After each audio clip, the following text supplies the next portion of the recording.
Vice President Mike Pence in the Valley today. Our Channel 5 News crews ready for his arrival. Our team coverage begins with our Michael Scott live at McCreary Aviation with more on his visit. Michael. Yeah, hey Dina, we are live outside of McCreary Aviation in McAllen. Pence is supposed to be leaving the Valley around 6 o'clock. However, he is running a few minutes behind, so I can confirm that Air Force 2 is still here in McAllen. No sight of his motorcade just yet.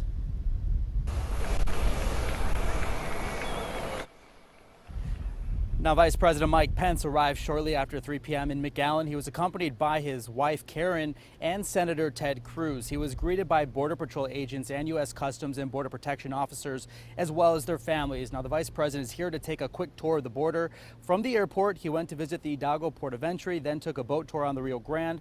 That was followed by a walking tour along the border wall. That is where he is right now. He was also with Homeland Security Secretary Kirstjen Nielsen.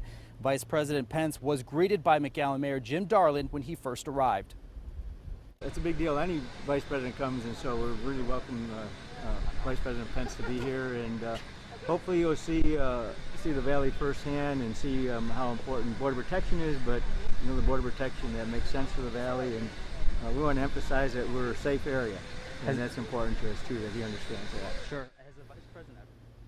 Now, this is the first time the Vice President is visiting the border since he took office. Again, Pence will be leaving the Valley, coming here, leaving the Valley shortly, and headed to Dallas for another event. Channel 5's Trayson Bragg was at one of the stops along the border tour. He joins us live now on what happened there. Trayson.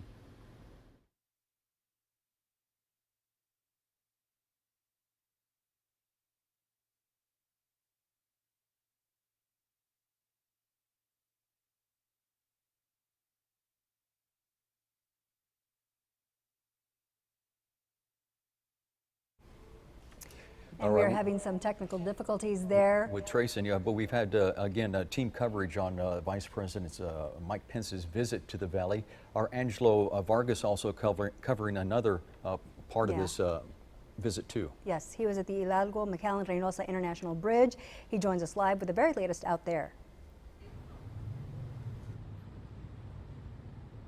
Well, I was covering part where he came down to the Hidalgo McAllen-Reynosa International Bridge, and this tent right here, this white tent, is a reminder of what he did here. He actually went through that tent with his motorcade, stepped out, and went into the port of entry building here, and they had a discussion about immigration.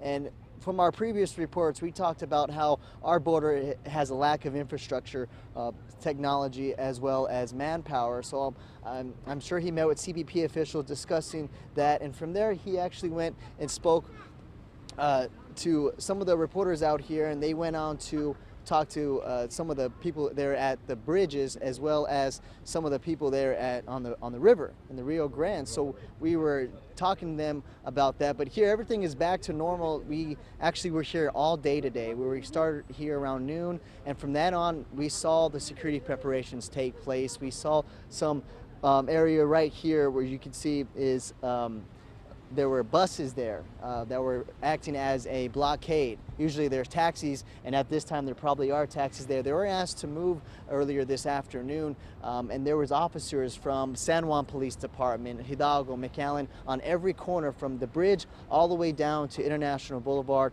and it was blocked off for both people on foot and vehicles crossing over. So he was in that meeting for about an hour or so, and in that time they probably discussed those three things: the lack of border technology, personnel, and security along our border. And hopefully he comes back to Washington and tells what he saw here in the Valley.